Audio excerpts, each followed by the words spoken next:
Welcome to a GI Joburg tier list! We're going to be ranking some awesome toys, but doing it with a twist. In those heady days when GI Joe, a real American hero toys were still on shelves and not on the internet, we resorted to printed catalogs to see what else was available. We pored over these amazing compilations of exciting toy images and art for hours, quite possibly even longer than we spent playing with the toys themselves.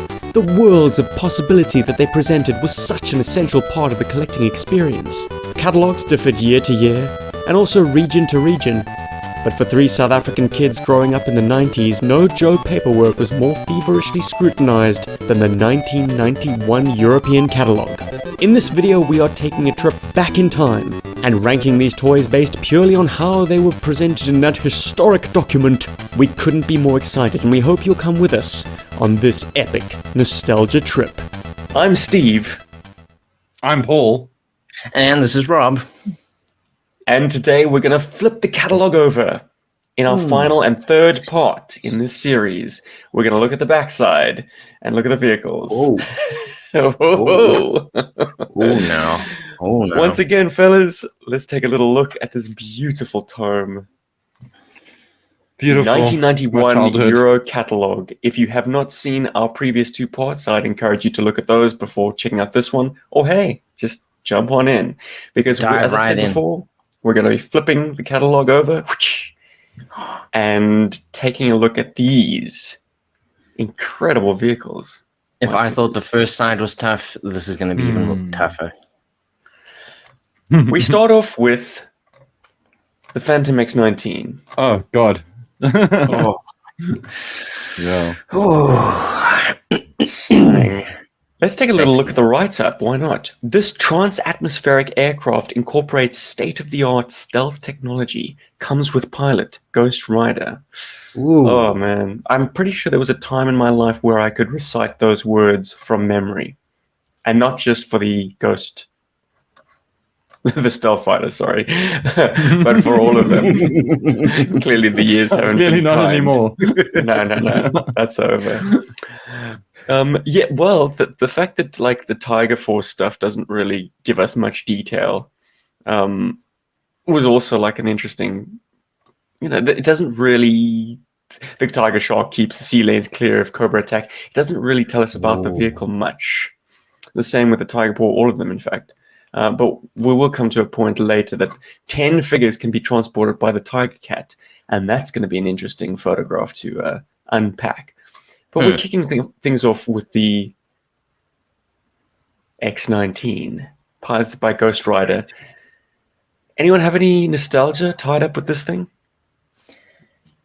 It always looks so cool. Like, I mean, yes, the Raven is awesome in all its variants, but this is just fucking awesome. Like, the shape is crazy. It looks like a proper, like, sci-fi jet. Yeah, I think I always wanted this. It just looks so cool. Dude, this jet used to fill my imagination with all kinds of cool, fun, crazy ideas. I was always like fascinated by this thing visually, especially on the wings. You can see that little bit of the gun inside. I didn't know what that was. I was just like, wow, maybe it opens up. Just it was full of mystery and just used to fill my imagination quite a lot as a kid. And then very luckily, well, when Steve and I just met, I think the second time that you came over to the store, you brought the X19, and that was just, the circle is now complete. Because that just blew my mind. I never knew it was like yay big. I always thought it was like, kind of, it's like a smallish size. And I was just blown away by the sheer like sort of enormity of it. It's a big bird. It's a so big this bird. is the second time the Phantom X19 appeared in a catalogue. It appeared in the 1990 catalogue as well. There are a few carryovers from that year. I suppose the big ticket items got a second year's release in Europe. And in that first image, we saw a pilot in the cockpit, albeit in the sort of the forward portion of the cockpit. So he looked quite cramped and awkward in there. I'm delighted to see that they have chosen to not have the pilot pictured in this one, because we get to see both seats, essentially, in their full effect. And yeah, certainly the rearward seat is the more spacious compartment. It probably should have been a single seater, to be honest, but it's always more fun to have a buddy accompany you, right? Totally, dude. Mm. I mean, this is an S tier all the way for me. I'm going to just like drop without the question. pretense. Yeah, triple S. Anybody who's obviously watched like an episode of GI Joburg in the last year or so has seen mine on the wall. It's one of the few large GI Joe vehicles I have in the house, and yeah, that space on the wall is sacred. I love my Phantom X19. It's an S tier for sure. Have to own it. Just get it. Don't dick around. Get one. Knowing what I know now about the various releases, this is an interesting anomaly because it's got the European star instead of the American flag, but it's got yellow striping on the top of the fuselage. Doesn't yours have red striping, Paul? Because you have a Belgian boxed version. You actually took it out of the box and stick it up. Fuselage. Yes, mine's got the red striping. That's correct. Yeah. So this is an interesting kind of hybrid. Variants. I didn't know that. And also, this is a lot more yellow. Yeah. What the missile colors? The missiles, yeah, but that could just be photography and how it was lit. But mine is more neon. Like more neon yellow, like Monster in My Pocket neon yellow, as opposed to some people might say it's neon green. I don't know why, but yeah, mine's more neon than that, which is more like a canary yellow kind of color. I'm going to theorize that this is actually an American first release Phantom that they've just peeled. Well, they've peeled the American stickers off and replaced them with the star, but it's still got the yellow caution tape on the Ramjet Intermix sticker. Anyway, just useless speculation. Second that, yeah. You second that, little tidbit. Right. We started things with a bang with an S tier. Just a brief explanation of the tiers for anyone who is unfamiliar at this point. S tier is God level, must own, perfect toy. Beautiful. Yes. A tier is excellent. B tier is very good. C tier is the dividing line. You could kind of take it or leave it. It's the indifference tier. You're not particularly impassioned to seek it out, but if it fell into your crosshairs, you wouldn't mind adding it to the collection. And then finally, F tier, we jump all the way to the letter F, which are toys that you would rather avoid. Forgo. Someone would have to pay you to take them. Throw them in. Or send them to Rob. Sorry, just to allude to your spinning hammer ninja thing. Just don't. No. We're going to stay in the air by now talking about the Cobra Fang helicopter. Fang 2 even. Opening salvo for me, S. Wow. Yeah, I think it's a must-have. I think it's such a great toy. It's so Cobra. You can hold in one hand. It's a great toy. And I'd love to talk about my memories with it, but I just want to get that S in there. Plus, the Cobra Air Force logo or insignia is so cool. It is a nice variation on the normal Cobra insignia. And it's very well equipped. I mean, it's got tons of missiles. I mean, you got the cool danger missiles above his head there as well. You know, he's firing those at the risk of his own life. It's certainly imposing, and it's cool that you can kind of like move the little wing rotors up, so it can kind of like hover as well. Yeah, I can so VTOL. You know, so it's like multi-purpose. Yeah, VTOLs are always cool. Yeah, dude. I love this toy. I have Paul's such great rolling memories heavy with an toy. S. I've come to like it in later years because it's overt. It is just, I mean, if you think about how tasteful the first Fang was, it was just a shrunken down helicopter. Dangerous, of course, but in terms of its proportions, in terms of its armament, nothing strained believability too much. This thing is like just any surface that can accommodate a missile, slap one on there. Even if it's like dangerously close to the propeller arc, like every time you fire a missile, that propeller's toast. Every time you fire a missile, that driver's toast. It's just like danger close. The gun, I've always wished was a little bit more recessed. Like it points out way too far and kind of, you're going to lead with the gun, it's going to take damage just from the environment. It doesn't have landing gear. It sort of lands on those skids and has the tendency to kind of be a little bit unstable, if I recall correctly. But these are all like practical considerations. It is a hell of a fun toy. It's the perfect size, as you mentioned, Paul, for one-handed flying. It has that little thumb wheel, as you said, Rob, to tilt the. I mean, it's the first appearance of that kind of VTOL craft in GI Joe, and to my knowledge, the best appearance of it. I'm not a fan of the Black Dragon, which came in later years. It's just undersized. So good. That is. I mean, the Black Dragon is. This thing's perfect Cobra. This thing fits in with an Air Force that has Trouble Bubbles, Claws, Fang 1s. It feels like a continuation of that lineage, but it's something altogether new. A little bit more believable as a small craft in that respect. You know? Yeah, it's not undersized. I think it's the perfect size. I'll give it an S2. Why not? There we go, Stephen. Yeah. Don't even worry. It's a great little dogfighting vehicle, man. Like, don't even worry about it, Stephen. Brilliant. Take that, S2 for the Fang 2. Now we're going to dip into another member of GI Joburg's favorite little subgroup. It's Tiger Force, baby. And we start with the Tiger Sting of all things. Oof. Paul, have the opening salvo once again. Oh God. Okay. So I suppose the viewers need to understand this about me. It's not just like a Tiger Force love that I have. This is also my first exposure to the VAMP. Okay, to that mold. I'd never been exposed to this vehicle before until this catalog. So this little Jeep for me was really, really exciting. And this might surprise a lot of you. This might surprise you guys as well. I definitely think it's an A. Okay, because it's a fun vehicle. It's a great deco. It stands out. It's a tasteful deco as well, depending on who you ask, but I think it's tasteful. And just for me, I just got really great memories of it. And I think that a lot of you guys out there might as well. And I feel like it's Tiger Force. So most Tiger Force stuff is kind of desirable. Also, I got one as a gift, so from Steven, so I'm happy.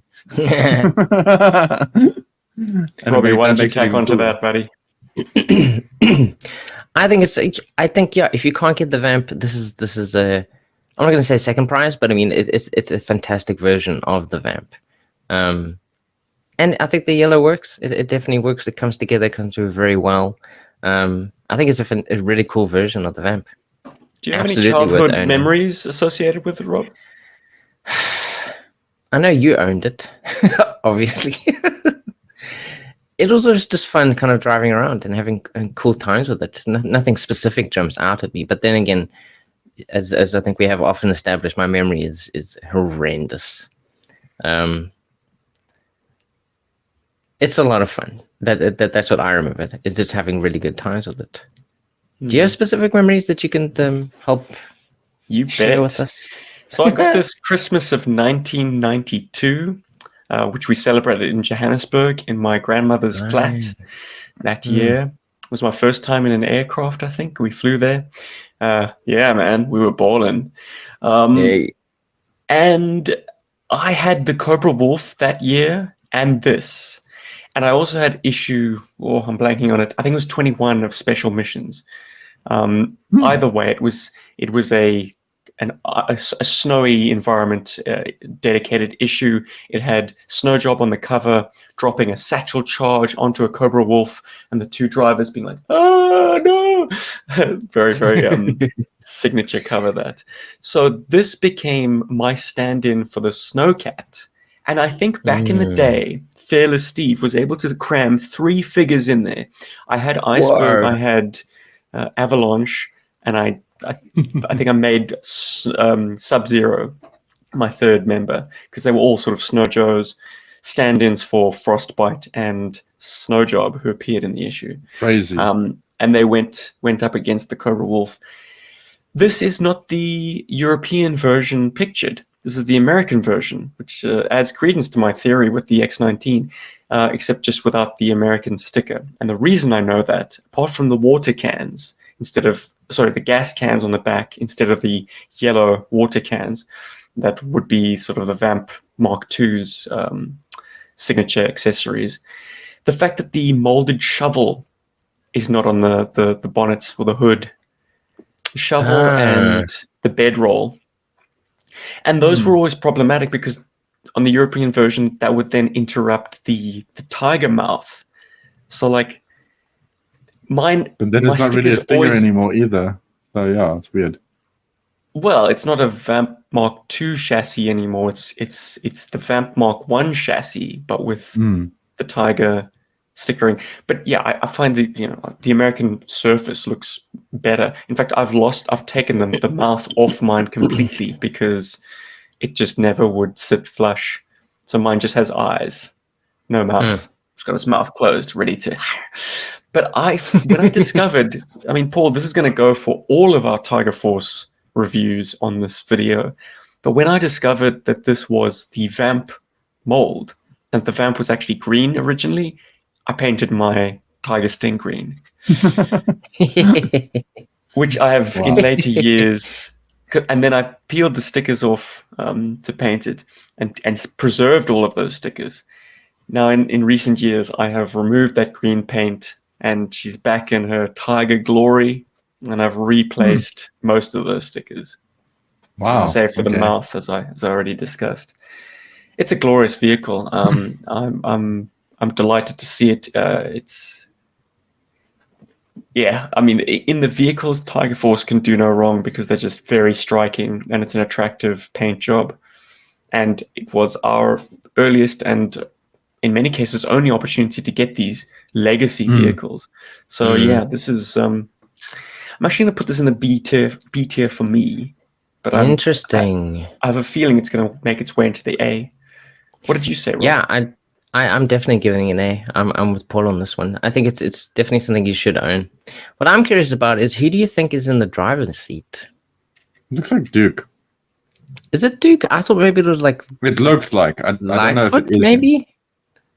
I don't know. Isn't it? Whoever it is. Dark hair. Yeah. Yeah. Whoever it is, I'm going to guess that they removed his legs. Yeah, instead of going low. Anyone who's familiar with the VAMP mold knows that there's no way a 3 3/4 inch O-ring figure would sit that low in the cabin. He would have his head poking out through the sunroof. So that's what the sunroof is for. Just the top of the noggin. The eyes are right on that roll bar, so they can't see a damn thing. The VAMP. It absolutely is, and that is why it is going on to the A tier. Excellent. I imagine we're going to follow suit with the Tiger Fly. Oh, so far no doo-doos on this side of the. Yeah, let's not dick around, guys. So the reason no, I'm not going to fire first. I've been firing first the whole time. I'm just excited about it. One of you guys, please. Oh my god! Before I. Yeah. I didn't think this was a real thing. I was like, holy shit, how can this vehicle exist in GI Joe? This looks like a model kit. This was our first glimpse into an earlier time, a vehicle that hailed from 1983, before I was born, guys. So this thing felt very, very different to the stuff that it had page space with. I mean, it just a few centimeters to the left of this was the Fang 2. Which had that kind of cheaper build quality and probably just a cheaper look in the photography than this thing, which had depth, realism, an amazing canopy that held 2 figures, spaciously, in fact. I mean, Wild Bill looks like he's got all the arm room and headroom in there. I mean... All right, Recondo. Right. Oh, no, that is Wild Bill. That is the Wild Bill. Yeah. This is the prototype. Yeah, the background looked incredible. Like, just what were they photographing it suspended in the actual sky? Everything looks so distant and far away beneath it. There was a kind of a red glow on the rotor blade, which I thought might have been a paint application. Did someone spray red? I mean, in truth, it's probably just an interesting bit of light that they had hitting the top there. Top light that was red. Oh, you see a little bit of red on the tail spinner, the tail fin thing. Yes. So they were giving it some side lighting there somehow. Oh man, this is pure class. And you can see the cable spooled out, but you can't see the actual hook. So Yep. there was mystery to this image. And what did that lever do? Like, what? So many questions. But yeah, there's no ways this is not an S tier vehicle for me. It looks good in the tiger striping. Some of the vehicles look okay. This looks amazing. Like it's I made would for it. argue that the Yeah. aircraft particularly sell the tiger thing well. Mm. That's probably the association that we have with the sort of the NATO tiger stripe, I suppose, air show. Is it an air show? It's sort of a Oh, military the tiger meat. Yeah. Mm. Yeah, man. This helicopter, it looks a lot like I think it's called the Super Cobra. Is the we used to have like a micro machine of it, and that was like such a cool helicopter at the time when we were kids. And then when I saw that like you could get a GI Joe size one, and it was like really exciting. And also again, didn't realize there was a green version of this. And I think this, for me when I was a kid, was like one of the like super premier items. Like this is something I was like, damn, because I was really into like gunships and stuff when I was a kid. Because Desert Strike had come out. I think Jungle Strike was around the corner when I'd seen this catalog. And so the idea of like whooshing around with a helicopter figure or helicopter was great. And I'd built, I think at this point in my life, I'd built an Apache helicopter as well, model kit. So I was like very into helos. And so yeah, this is a great toy. And something that's kind of controversial. I kind of feel like the Tiger Force version, at least in my eyes, pardon me, I have a hair in my mouth. I at least feel that the Tiger Force version is an S, whereas I feel like the original is an A. Only because I feel like the Tiger deco just makes it more desirable and more and cooler somehow because of that. Makes it look more interesting. I mean, yes, the green is more realistic, but like this is way more interesting. You see it and you're like, that's so cool. And choppers are just like I don't know, like jets are cool, but like the gameplay you can do with jets is very different from what you can do with helicopters. Airstrike. Like helicopters, airstrikes, you can feel, like they can get in much closer to your figures, to the rest of your figures. Yeah, they're more personal. Exactly. And they rescue things. You can use them to rescue people. And man, the S is just like my S rank for this is just because I think it's such a great toy. And it's like the best version of this toy for my money anyway. So. Yeah, I'm going for the S too. This is our second S. Also, triple S on this. Third S. Yeah, third S. This is exciting. It's just fun, and I think choppers just they give you more. They fire up the imagination a lot more, I think, than jets do. And definitely when I saw this, I was just like, this is awesome. And you can feel the scale of it as well because you can see the figure in the cockpit. Like I think that the Starfighter, you can kind of guess the scale of it, but you're not exactly sure. I think. But with this, you're like, this is a proper big vehicle. It's absolutely a must-have. It's a repurposed prototype image that was probably used for an American toy fair. Reason being, you can see that they had little painted speckles on the snout of the thing. That's a detail that didn't exist in the production toy. Also, obviously, we've got prototype Wild Bill in the cockpit, the stickering that says as much, and there's no window cut out on the mouth. Paul, does yours have a sort of window for the side gun to poke through? Because mine does. I think mine does actually. Yeah. In this one, the sticker just kind of awkwardly goes over that gun. I don't remember having that cool Wild Bull. Sorry. No. Well, none of us does. I love that. No one has this Such a good Wild Bill. sticker. Next up, it's the Tiger Fish. Yeah. Ooh.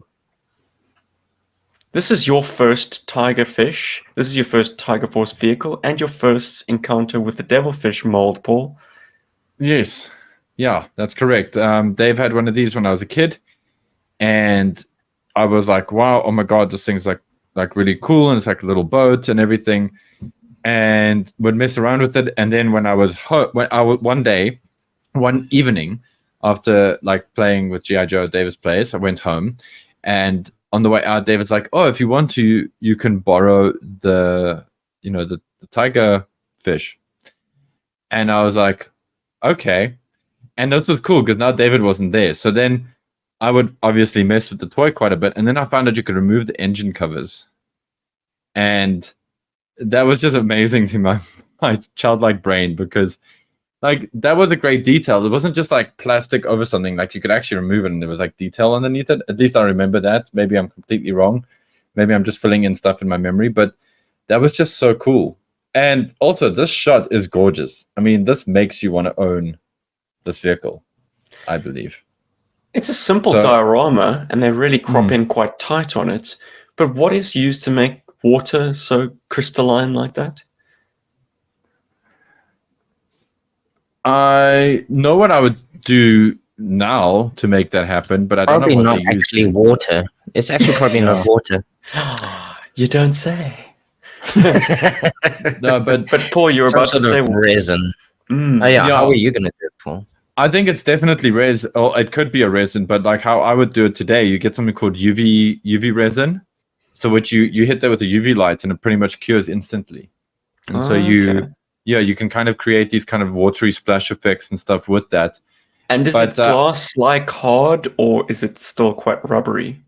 No, it becomes that brittle kind of snap resin. Oh, brilliant! Well, that's how you would have more complex splooshes. Like yeah, the stuff that's kind of high fidelity. Yeah, the sort of bottom frame right. That is incredible. How it kind of. But I imagine this is actually. I think this might be some kind of glass or something. Huh.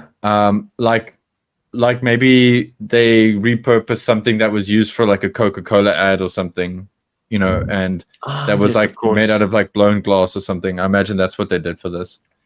That's what makes the most sense. They lost Dusty's bipod. Shucks. Doesn't everybody, right? I would give this a higher rank if I actually liked the vehicle more and had more nostalgia for it. But I had the Tiger Shark, and that thing owns, dudes. So this thing, there's no ways like this. This feels like an odd inclusion in that Tiger Force already had a boat. Well, now they got another boat. Okay, and it's a one-man speedboat, attack boat. I don't know. I like the capacity of the Shark. It had 2 crew, but also 2 running boards. This thing, if I was to put people on this, like the second it gets up to speed, those guys are gone, man. nothing of use to hold on to. Are they going to hold on to the gun barrels? They're going to hold on to a missile. This thing is never been a fan of the Devilfish, I'm afraid. So burn me at the stake, guys. This is a C tier all the way for you. I think the Devilfish itself is like a really fun toy. Like looking at this on the catalog, there's no other cool little fun boat other than the Tiger Shark. But it's a great little. It's a great vehicle. It also is just a repaint of an old vehicle, which is like a really good thing. I kind of feel like it's I give it like a B actually. Like I love it. I have a lot of fondness for it, but I don't think it's fair to put it on the same tier as the VAMP, and certainly not on the same tier as something like the Tiger Fly. So, yeah, Rob's got the swing vote. Hey, Rob likes the swing. It does look fun, and the shot is absolutely fantastic. Like it does make you want to go out and just play with the vehicle in the water. But I think Stephen makes a good point. It's a one-man vehicle on the water. I think one-man vehicles work more or better when they're airborne vehicles, like the Fang 2. Because when you're on the water, there's yes, you can interact with stuff in the air, but there's not so much interaction with stuff on the ground. So you can't really like have people below you fighting you. Well, here it's like you're up against the hydrofoil. It's like you versus the hydrofoil, and it's like we all know who's going to win there. It's a fun little vehicle, but yeah, I'm going to give it a C. I'm going to give it a C. I think you can take it or leave it. I think it's absolutely up to your own personal preference whether you want to own this or not. But it's not something that I would like go out of my own personal way to like find and be like, yeah, I want to get in the bathtub with this thing. Paul, I'm curious. On the production model, does it have black outboards with red shrouds, or are they all red? I think actually, I just want to just remember now properly because on my version, I actually think those covers, firstly, I think the engine covers are black, not red on mine. All right. Memory serves. And the little swingy thing at the back, I think, is also black. So I don't think I think the only red plastic on there is the guns. Interesting. All right. Well, it's a C tier from GI Joburg with a dissenting opinion from Paul, who puts it on the A tier? B tier. B tier. Yeah. Okay, so But you're it's not not too that enthusiastic about it. Yeah. It's not that hot shit. Right. The Tiger Paw has the reputation, at least for me, as being my very first GI Joe vehicle. Yay! Also, the very first vehicle that I traded away. So, Oh, what did you trade it for? Mask Condor and Brad Turner. Fair enough. Not Interesting. Brad. But I kind of wished I hadn't made that trade. Look, in recent years, courtesy of Chris Miwa from Chasing 80s Toys, I now have one again. Yay. But you always kind of feel like a sense of remorse over losing your childhood one. And it was nice. Like, it was the European one, which had, superior stickers. We always got to come back to that fact. The fact that I could reapply after many, many years of them lying dormant, just kind of on a piece of paper, I could reapply the my old Tiger Sting stickers is testimony to just how quality those stickers were. But here in the image, we've got a figure that never was, and what a tasty deco he had. This is Tiger Force Recondo Looks so prototype good. version. Love that hat in that shot. And Yeah. we never got Recondo at all in South Africa. So seeing this image of a figure, I was like, who is this guy? Is he Australian? He's got that slouch hat. He's got a little moustache going on. He looks cool. Yeah. I want to own that figure. Many questions were asked, none answered. And he has his...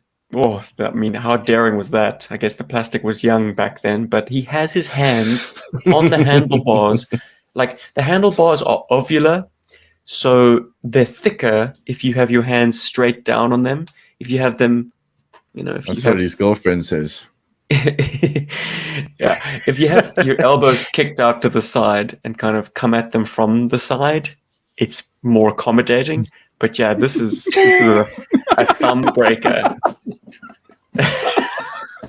my boys are feeling frisky. Sorry. This is a thumb breaker for sure. Bravo. Why couldn't we get this version of Recondo with the... I want to say Tigerfly, but with the Tigerfly. Like, how sad. Because I guess they were trying to like the Wild Bill mold was gone. It was toast.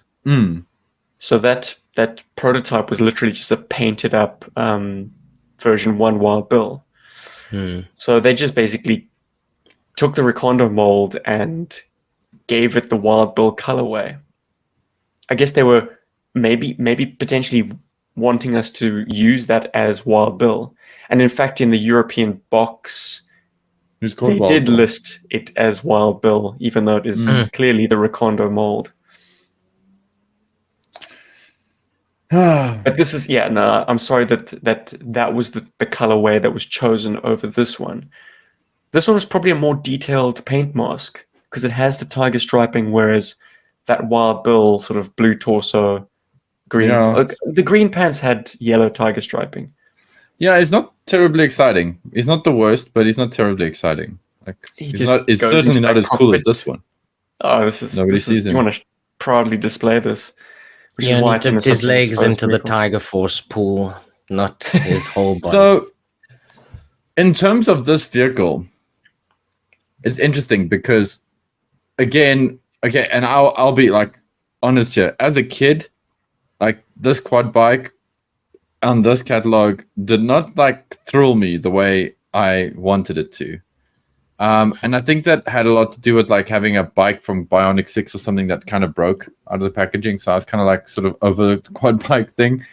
As an adult, though, it's completely different. I mean, the mystery behind the Recondo and all that good stuff, and knowing that the little back part opens, and there's lots of happiness happening with this vehicle. For me, I kind of feel like all of these, specifically this one, I think is an A. I know it's crazy, but it's a go anywhere vehicle. You can play with this toy anywhere, whether it be like winter or summer, or if you're on the beach or whatever. It's a great toy to have, and you can just put a dude on it and go. So I kind of feel like it's like a must-have for GI Joe, for Tiger Force. Like if you can only buy 3 Tiger Force things so far, then it's obviously the Vamp and the Tiger Fly and the Tiger, can't believe Tiger Paw. So, yeah. Quad bikes are cool. I mean, and it's cool that it has a little bit of articulation. They kill less people than... They kill less people than golf carts. Wow. We should get a Tiger golf cart next time. The only thing I always worried with this one is like they don't sit comfortably on it. And like the side little bits there are very wide, like to be able to attach those missiles, on the edges there between the tires. It's exceptionally wide. Like it's a very funny, like shaped vehicle, but I mean, it definitely looks like a ton of fun. Like I don't know, it's always been weird to me. Like how do you? Yeah, I mean, you can put someone behind the guy, so you can actually put more figures on there. The little front gun is a little bit poopy, like that little like. Gun that's in front of him, like I don't know what he's shooting at. Like, what are you going to shoot with that little thing? And then you have that giant gun on the side there. Well, I guess you could. I'm not enamored with the thing. I would probably give it a B. It's something that I would like to own, but it's not something that I'm like, whoa, gotta get this thing and add it to my collection. But yeah, it looks like fun. Quad bikes, I mean, I'd love to try a quad bike in real life. And it's a cool thing because you can actually then imagine yourself on like a Tiger Paw or something. Like, I'm in Tiger Force. It's probably one of the only ones you can do that, the real world vehicle. So, Stephen, is it fantastic or is it I'm trying to decide for myself whether or not nostalgia is guiding my hand. Would I think less of this vehicle if I hadn't had it as a child? I certainly got the buzz back when Chris gifted it me. It just felt great to have it in hand again. And something about this tiger striping just makes sense on a loud, ostentatious quad bike. There's nothing subtle about a quad bike that has a recoilless gun or laser gun, anti-tank weapon, basically. On its fender, but I don't know, man. It's I never liked the steerable front wheels because it was always awkward to push it. As a result, like you want to just bomb this thing down hills and ride up mountainsides and just keep moving, but you're always kind of locking in one direction, like having to straighten it. It's a play feature that counted against it in the end. Would have much preferred fixed front wheels. The rubber tires, beautiful, but yeah, the steering ironically lets down the side. Let's put it in the B camp. I think B's looking lonely. Fair enough. And this is a perfect B. It's a very good vehicle. It's not excellent. I mean, yeah, even its forefather, the Cobra Ferret, is very good without being superlative. Yeah. Rob, I like what you said about the driver sitting on it awkwardly. Because I always feel that the driver looks better when you've got them in a kind of a semi-standing pose, which is what most guys would be in when they're riding something like this on the dirt. It certainly makes sense. I do kind of I accept that it makes sense actually for the vehicle. You would actually be, because when I think of somebody sitting on one of these things, I just think of the security guards like Monty, and they got these little quad bikes with their dippy little helmet, and they're sitting there with their like underpaid asses, and they're like, you know. Anyway, Pop Yeah. quiz though, guys. This is sort of a closed book test. On the box art for the tiger paw, it's a paint over of the original 2 characters that were on the ferret box. For bonus points, who can name the original characters and who can name who they were changed into for the Tiger Force version? Oh wow. the original's not easy. It's Okay. I keep thinking it's somebody in Storm Shadow. Who I keep thinking it's Zambot. It's Firefly and Storm Shadow, I think. Okay. Isn't And it? who's riding bitch? I think Storm Shadow's writing bitch. That makes sense. He doesn't know how to do technology. Oh no. Oh no. You were doing so well up until that point. It's Firefly who's on the back. Hmm. Shotgun. And then on the Tiger Paw version, It's Snake Eyes. One of them is Lifeline. and Lifeline. Snake Eyes and Lifeline. There it is. One of them, I Tiger keep thinking Force one of them Snake is Eyes. Lifeline. Yeah. Super running 7 bitch. version. Yeah. I love it, Rob. Is he just all tiger? Is he just Yeah, yellow exactly. yellow snake eyes with black? There's a space for his tongue, so it can just be like, Grim. Well, Paul, you're 50% of the way there. It was indeed Lifeline. And then who's the second occupant? Any guesses? We've seen the figure already in this catalog breakdown. Oh wow. well, that narrows it down. Does it? Come on, then. I hope none of them murdered someone, because that's gonna be, well, that's Quick. that's like 3 seasons of TV series right there. Shit, I don't know. I'm waiting for you. I give up. Rob, just name somebody. Scoop. Fuck it. Flint. I don't know. Flint. It's Flint. That we've Yeah. already seen in this video. It's Yeah, Dusty, Flint. guys. Oh, I knew it. I knew Oh, yeah, Dusty's so it. So memorable. Love him. And they unfortunately put Lifeline in the bitch position. Oh, boy. Well, it's so that he can get off quickly to help, people. Goodness. Oh, well, Dusty's back again. Dusty's back. This is a prototype Tiger Shark. It's got the black engine shroud. It also has the speckles on the front to denote, I suppose, whiskers. And it's got the prototype Tiger Force torpedo piloting it. Stunning. Yes, which is like another mysterious figure. I see Dusty ditched the tigerfish. He's like, I need more Well, horses this in would have my been boat. an earlier image. So I suppose he graduated onto getting his own boat. But yes, no, he makes more sense in the turret of the Tiger Shark, if you ask me. I had this vehicle early on enough. It came later than like my initial blush of vehicles, but still pretty early doors for me. It was, I think it had been returned to the store because the box was taped up with brown sellotape, and I think parts were missing, like the mechanism to spin the rotors has like a bar that was gone. But my father very industriously used bits of the plastic sprue to kind of fashion one and like or a nail. heat glue it into place. That fix is still working on mine perfectly. So go, Groovy. Dad. Yeah. Nice one, Mr. Jabba. But yeah, there's a frailty to this that is kind of a signature thing of early vehicles, like the canopy, very thin plastic there. Nightmare fuel. The little pins on the guns, like you can't really kind of disassemble and reassemble this thing carefree, at least not as a child anyways. I broke those pins. But they still kind of sit on their cradle easily enough. I think at one point I did super glue them. And then I kind of, the super glue I've snapped at some juncture. Yeah, man. The little torpedo that goes underneath also lost. And why wouldn't it be? Which is not photographed here. Which is No, so disappointing. Yeah. It's a little bonus prize. Whatever the hell that thing is supposed to be. Yeah, guys, I prefer this to the tigerfish, but not by much. So this is a B tier for me. This might be my first C tier. Wow. I understand within the context of it being a Tiger Force vehicle, it's great, and I love mine.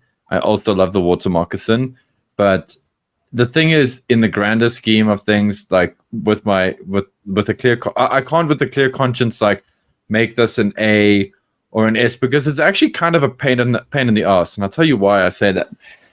Firstly, those veins at the back, more often than not, they're broken. Okay, mine are. The torpedo is often lost or incomplete. It's very annoying, and the back covers sometimes it's difficult to know if you're going to get some that are going to fit in snug, because sometimes what guys do is they get them from other samples that have maybe had a little bit of heat warping, and it's an irritating vehicle to try and get complete. And that's why I can't with a clear conscience go and say, oh shit, it's an S ranking, you must go out of your way to get it. It's kind of like, it's a chore. So if you're going to get a complete one, especially Tiger Force, which is actually a little harder to get than the normal one, I believe. Maybe, I don't know. It was for me. Then I would say, yeah, it's a C. It requires work. It's a hike. So a C tier for me. About those covers, though, Paul, I do believe that when they did the second pass at the mold, they somehow don't fit as well as the original water moccasin. Yeah, it's irritating. And photographed here, we can clearly see that it is a repainted moccasin, or not that clearly, but we can see that it's repainted because you can see the kind of the black paint of the striping has lifted or chipped away. Chipped a bit, yeah. Wow, I'm noticing things now through my adult eyes, and you can see it's hand painted. Like it's kind of a bit of a shit job. You know, it's not like they didn't mask the vehicle off. It looks like they painted it freehand. I wouldn't go as far as to say it's a shit job. I think it's good enough. I think if the photo was of a higher resolution, then maybe we could say something. Then you'd tell how bad it is. Jeez, for now, I don't want to be that unfair. The highest resolution I could muster. No, yeah, I'm talking about the original photograph. The original photo. Yeah. But once again, it's in a cool setting. I mean, they decided not to use the resin this time, and instead it looks more like... Oh, it's printed. Oh, it's painted. It's painted. It's a painted floor. I almost feel like it's like smoke as well. I love this. Like a bit of wispy smokiness. It's stretched cotton. It could very well be, but again, dot gain, resolution of the shot. To me, it just looks like it's been painted, like it's illustrated. Which I think it's like matte painted. I think it's super amazing. It's I remember looking at this with adult eyes going, oh, duh, how did I fall for that? As a kid. I always thought it was like water with dry ice on it or something, to give it that But yeah, I think I prefer this to the smaller vehicle, the rat. I like that you can fit the fish, the tiger fish. You can fit two figures in it. I like that you have a gunner. You can move around. Yes, it can fish with no eyes. Finicky, but it looks like a proper boat and looks like it can go fast. It can cause some damage. Yeah, would I want this in my collection, or would I just decide not to put it in the collection? I would give this a B actually. I mean, okay. I think it is a nice addition to your collection to have this. It's just cool that you can have two figures. I like that, and I like that the guns look more meaty. Which I quite enjoy. Can actually hold it finds its way into the B tier as a result. Nice. Yeah. B from Rob. There are no losers on this catalog, or are there? Absolutely. Whoa. Paul has the dissenting opinion that this belongs in the C tier. How dare you. Now we've got, as I alluded to earlier, a mystery. The write-up for the Tiger Cat says that it can hold 10 figures. Dude. As a child, I took that to mean that the back end of this is deceptively long, and there's like a troop capacity back there that we're not seeing. Well, because actually, there is kind of. What they mean is it's got like 10 foot pegs, essentially. Well, not 10, 8 foot pegs. Which the toy does, but I mean, trying to arrange figures on a snow cat or tiger cat with the snow pedos in the way, it's it's a nigh impossible task. In fact, the result is not. It's not a good look. No, it So looks this like a was bunch deceptive. of people trying to steal from the snowcat. But as an Um, APC, my imagination went wild. So child me puts this on the S tier all day, just based on the same. image alone and the write-up. Hmm. The actual toy Like- is excellent. It's a very satisfying deco on a snowcat. Oh yeah, But still has that dubious feel of like something that, in keeping with Tiger Force, should be in the jungles, but it has snowpedos and a very Arctic dedicated looking driver. So I would stick to using it in an Arctic setting, even in the Tiger Force deco. Oh wow. Yeah. I so come from left field with you on this one because I feel like it gets an S because it's no longer like an ice vehicle anymore. Like it opens up the play pattern. It makes it way more exciting and way more sort of dynamic as a toy. And I So had just the same like Blizzard, those snowpedos are now sandpedos. hell yeah. Okay. There's Or ground swamp pedos. pedos or tree pedos, whatever. Tree pedos, they're everywhere. Look out for your, protect your children.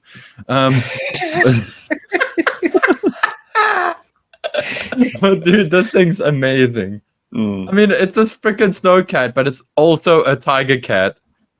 I remember staring at this for hours as a kid, and David and I were both like, "Yeah, we got to get one. You can put 10 figures in there. It's just like the warthog. You can put 10 freaking figures in it." And actually, you can, because if you remove the bum part, you can kind of sneak 2 guys in there, maybe. Jeepers. Comfy? Not. Not. It just occurred to me now that they must have propped Frostbite up in the canopy so that you can see his face at this angle, because you can seat your figures quite low into the cab of the cat. Like they can fit snugly. Like if you get their feet above the kind of, there's a stop to prevent their feet from going into basically the lights. Yeah. But if you get above that stop, you can get your guys quite deep, and I like that look. I like them kind of being really sort of set into the cabin. But here, yeah, they've vamped it. The guy's basically up in there, man. He's up against the roof, the ceiling. Paul's showing us a delight. What is this, Paul? They are so delightful. masters of illusion. Oh, illusion. Masters of illusion. They have Ninja tricked you that vanish. it was in the snow, but now it is in the jungle. It was much fun. Man, Robbie, you need an name. opinion on this thing. Well, I think it's quite cool. I don't think I knew about the existence of the snowcat before this. Same. And it looks like a really fun vehicle to kind of like push around and drive around with. Whether or not it can hold 10 figures, I think it would be a fun vehicle to own just based on this picture. And they did a lot of cool stuff with it. You can see the missiles. You see one of the ground pedos kind of like flying off. There's a lot of action in the shot. And I love like the dirt on the tires and the treads. Like it's come somewhere. It's going somewhere. It's like you want to take this thing out and just play with it. And yeah, it is the snowcat. I think it's a classic look. It's an iconic vehicle from GI Joe. I can't not give it an S. I think this is a vehicle that everyone should own. Name. Yeah. Yeah, exactly. Snowcat, tiger, scat. Yeah. I hate that I'm admitting this, and I feel like I've admitted this before on the podcast. But this thing had like mind fucked my childhood brain so badly that when I had seen with its when I saw an actual snowcat in the animated series, I did not know that these things were the same thing. I don't know why. Well, I don't know. This is the only version you've ever seen. Like if you see a white one, there's a It's like white another vehicle. It doesn't. Yeah, feel the Hasbro same. had my number, dude. They knew. They were like, "Yep, this one's gonna fuck Paul over. We know it." This one is definitely going to sell. It's great. It's And it is an S rank across the board for us. But Tiger Force is winning today. I was delighted, 7. like decades later, playing the Rise of Cobra video game when they had Arctic missions that used the snowcat. But then when you flipped into desert missions, you could sometimes use the tiger cat. Amazing. That's Didn't they cool. call it the desert cat or something stupid or something Probably. like that? But They- yes, and yes, then- yeah, I remember. It had guns. Yeah, come on, man. Guns and missiles. But they kind of toned down the volume on the Tiger Deco a bit. Like it was kind of more just a tan vehicle with tiger striping. It wasn't yellow and white. But It's still like brown, tasty. like a dangerous turd. It's great. Boys, it's time to exit the Tiger Force and head Oh. into Fuck, and the there's a Iron Street Fighter Grenadiers. version of this thing too, and I didn't even realize how thick am I sometimes. How Carry dare on. you. Yeah, but you can be forgiven for that. We didn't have the Street Fighter version in the local market. There you go. Destro's Despoiler. Destro. I he's in the always sky. thought that it was a piece of vinyl or something attached to him. Because to get it to kind of sit like that in the photography didn't look like fabric. now that I- Yeah, now it that I feels look more at it- plasticky. Now that I look at it here, I'm not sure. I mean, they must have cheated it somehow with maybe like... It's hairspray. okay. So Yeah. they've- So you put a shape Fixed there, it. and then you hold it, and then you use hairspray and just hold it out, and then hope that it doesn't break during the shot because it makes dust everywhere.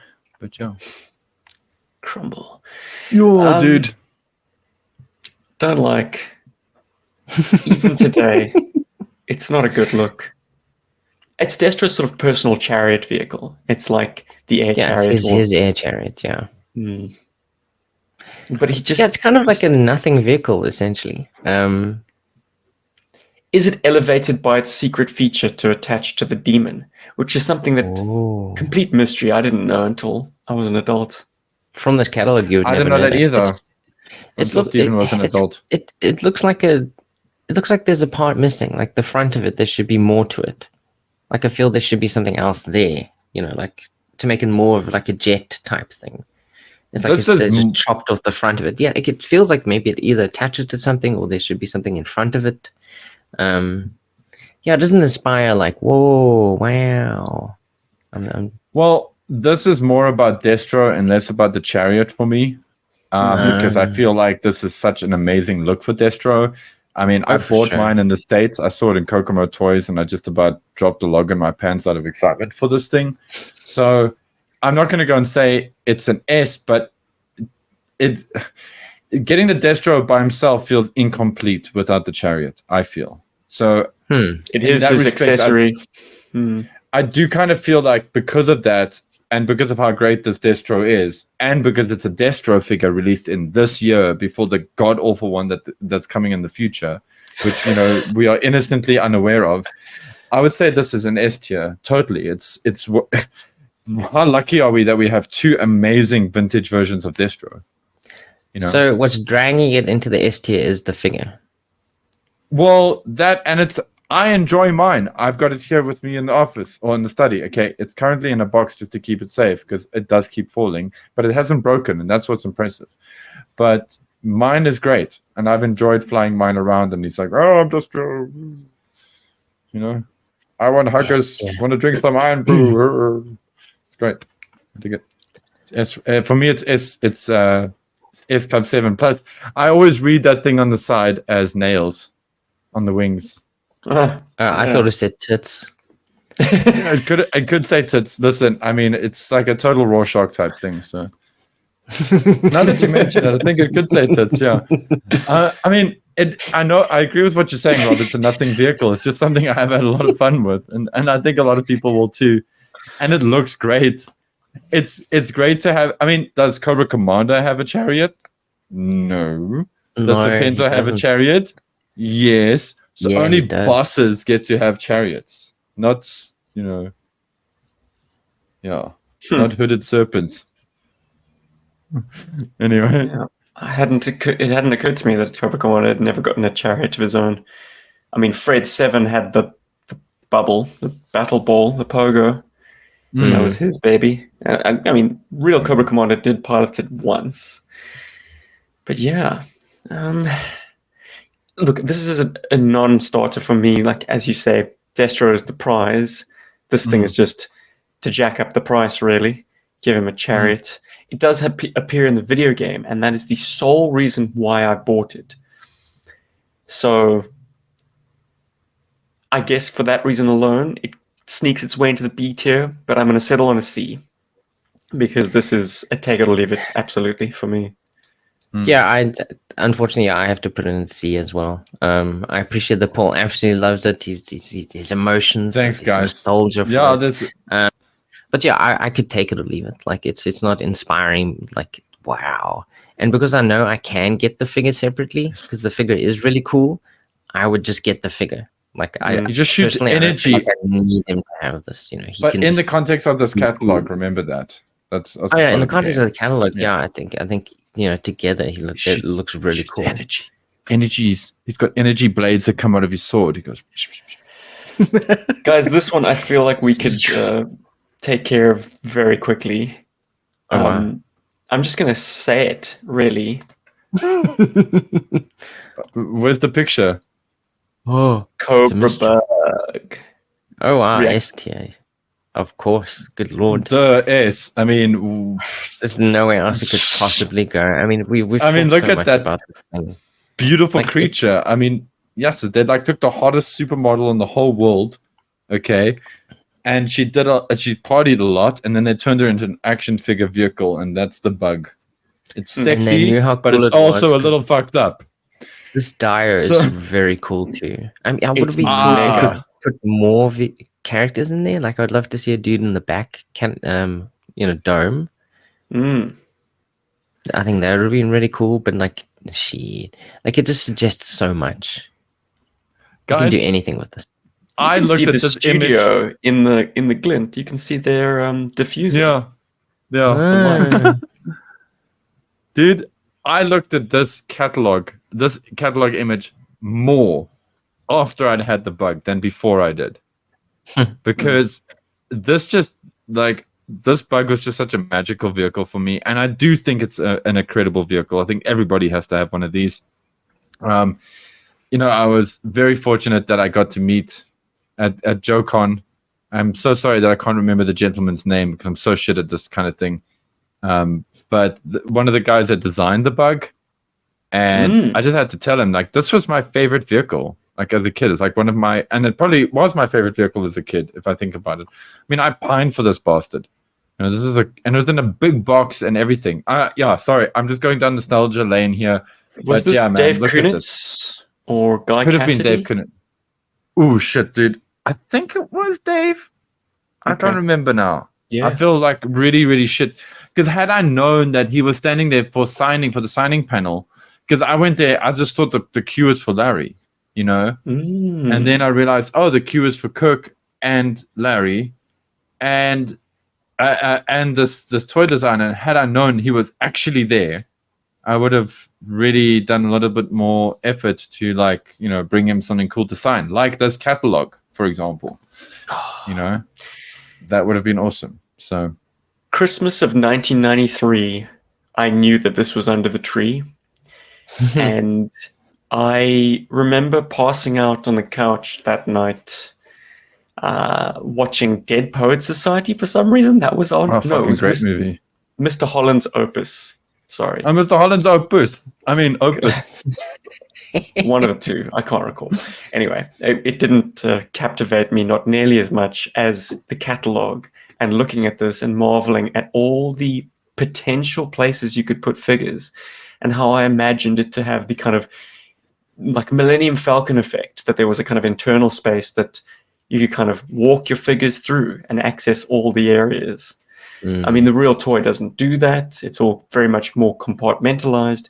But when you see something as gargantuan, well, to my 8-year-old brain, as this toy, your mind does kind of get a little bit fictional, invent things. And the fact that it had all those hatches just seemed to suggest as well that it had this internal play space.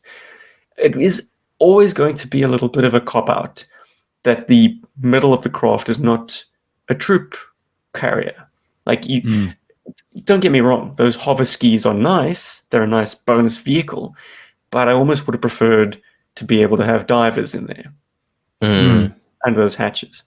But this is an S tier vehicle all day. Not only day, do I have every the day. childhood, yeah, I mean, I'm so fortunate that this was a heavy hitter of my childhood, because man, did it see a lot of play, a lot of play. Whether it was just bombing along in the lounge, along the carpet, or actually taking it to the beach, finding a rock pool and diving it in there. I mean, Bug Hunt, the play motion, is entirely a love letter to those days for me. I went to one of my childhood stomping grounds up the coast, the family holiday in December, took my old Bug and got some choice underwater photography with it. Yeah, the Bug. Beauty personified. You're winning all day if you get one of these. Chef's kiss. Mm-hmm. And also the assembly. Sorry, I feel like it's cuck, it's F. But the assembly of the Bug is awesome. Like the whole experience. Like I remember taking my Bug apart and then reassembling it. So Really? that was good times. Yeah.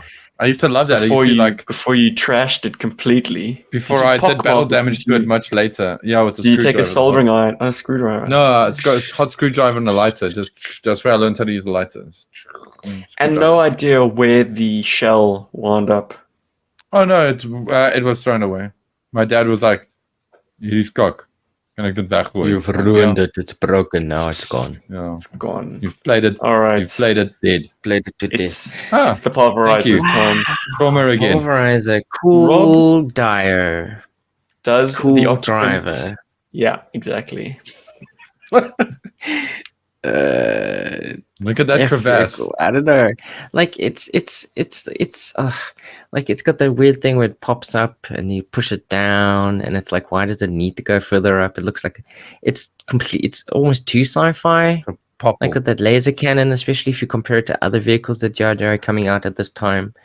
I don't think I ever really liked this vehicle. I mean, Steven has it. I think I might have put Scoop in it once to recreate, the catalog. Like, oh, he's finally in his vehicle and he's able to cross that tiny little crevasse in the snow like he did in the catalog. But yeah, this is it. I don't know. To me, it's underwhelming. Like it's kind of like a shitty vehicle. I love the gun. I'm not gonna lie. The topmost section of this with the little red pin that's holding that gun section down. Cool. I love that gun. To me, it doesn't Give me the feel gun. GI Joe. Everything else is trash except for Scoop. Scoop's great.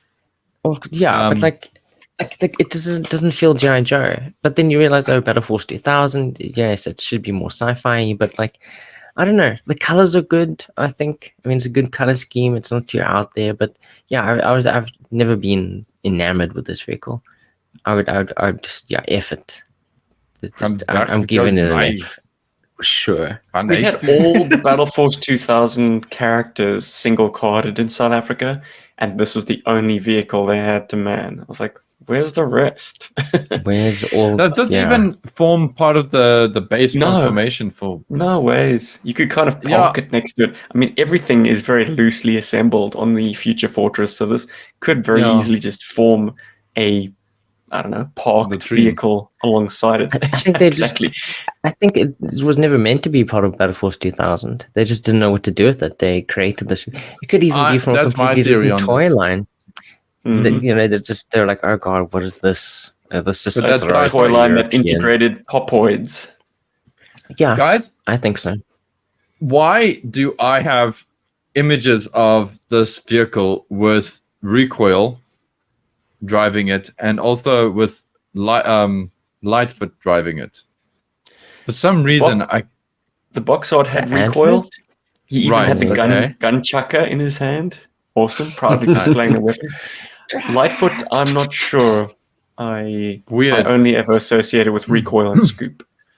Okay, yeah. So it could have just been like something funny there. Because, dude, this catalog shot elevated Scoop for me long ago. Like, I looked at this guy and I was like, that toy is cool.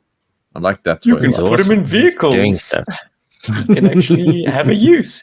I think the US version, if I'm not mistaken, had a blue popoid and not a red one. But yes, my one is the European release and it has red. I could be mistaken. Maybe in the US you encountered red and blue. Who But I've knows? only ever seen American samples that have blue and European samples that have red. And I think the red adds something, but yeah, it is a nothing feature. Why? And once it's elevated, it can kind of rock, which is not a good thing for a gun. I mean, something to absorb the recoil, sure, but like actually have it sort of wobble. Recoil. Um, F, boys, are we all settled? Yeah, no, all the Oh, way. absolutely. Go home. It's a stinker. It's a stinker. No, thank you. Despite their best efforts, I mean, this is probably one of the coolest There's shots not I their think in best the efforts. entire catalog. No, I mean the catalog image is awesome. I just love this, but like, even It is that a good shot. doesn't inspire you to want it to own it. I like it. Oh, yeah. Scoop's It's nice. an amazing Gun's nice. bio. Like they're really trying to elevate this vehicle by including such an amazing background. But yeah, Doesn't just work. another thing to note with the pulverizer, it was introduced and destroyed in the same comic book issue, just so that the writer could make the joke, the pulverizer got pulverized. Yep. Yeah, it writes itself. And it's bad. Okay. It's so obvious, you know? Oh wow! The Rolling The Thunder is backpacks. next. Oh. Catalog has so many big vehicles. It's insane. Once again, we see the Huge European version centerpiece. pictured. You know how I know that? No hubcaps. Whoa! I was a much older man when I realized that the original American release had hubcaps. I don't think it's a bad look without the hubcaps. They It certainly looks a bit stole more the hubcaps practical. in Europe. Yeah, Like- I have no issue with that. But I mean, if the photography had been lit a bit more, you would have seen sort of the mushroom pegs. That would have been a bit less flattering. But yeah, for a military vehicle to have no hubcaps, I'm okay with that. That is absolutely correct and practical. I am so in love with this image. I used to pore over this image endlessly as a kid as well. I just love this image. I love how moody it is. I love the coloring. I love the lighting. This image has done a lot to my brain as a kid and just growing up. Even looking at it now, I'm just fascinated by it. Like, to me, that looks like a great afternoon. You know, having that thing set up and a whole bunch of toys up and down and running around and doing a thing. And there's Storm Shadow in the background. He's just coming back from. He's I was the waiting deuce. for that. Yeah. He dropped it into Randomly deuce. put into the back the back of the Guys, photo. It's great. I don't like this vehicle. I mean, even Steve like leveled with me at one point, kind of saying like, you know, it's really cool, but then also, you know, like at the time, Steve, I mean, and this was a while ago, I do kind of remember you just kind of trying to like let me know that it's okay if you don't have one. It's not like the most important toy you have to get or anything. Kind of that was the general vibe of the conversation. But fuck me, I still want one. I love this toy. I know it's a pain in the ass. I know it's got a lot of finicky things and a lot of like accessories and details and things that can break and whatever. But it's magic. And for me, it's an S class because it's something I want, and I've said so on the podcast as well. It's one of those vehicles.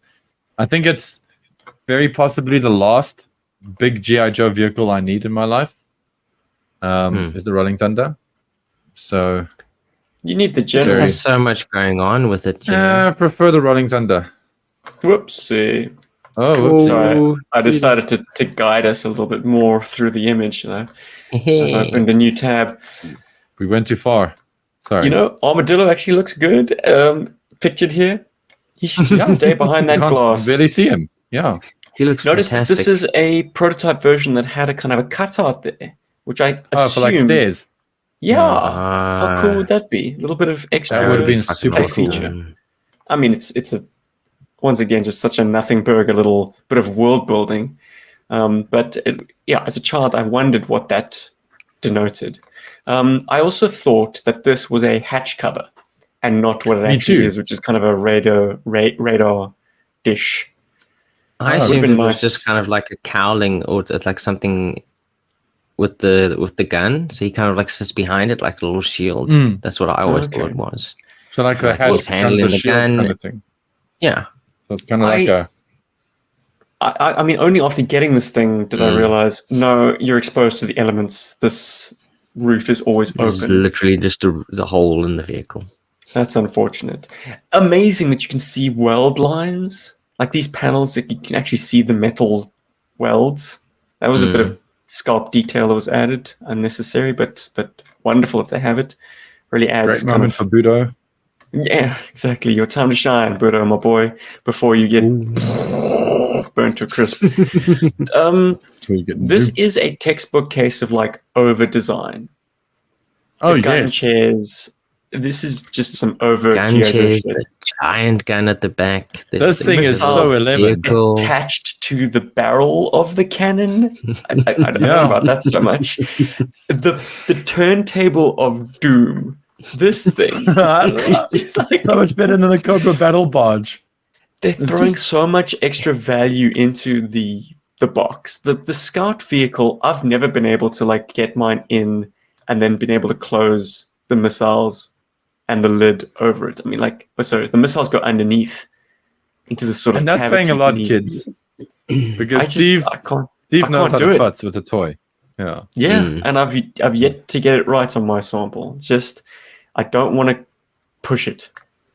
So, Dude. I have one. Dude.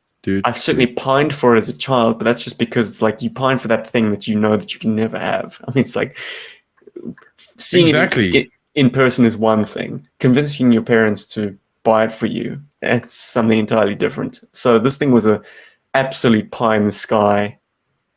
Like No, it's beautiful. I love waking how dream.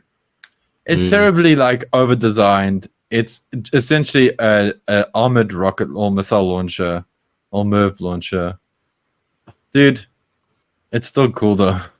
I mean, It's still cool. It's gonna rain. Those guys are so big. fucked, but it's You can great. do crazy shit with it. Like it just looks so impressive. Like, and it takes It's a sort of satisfying space vehicle to on- roll around.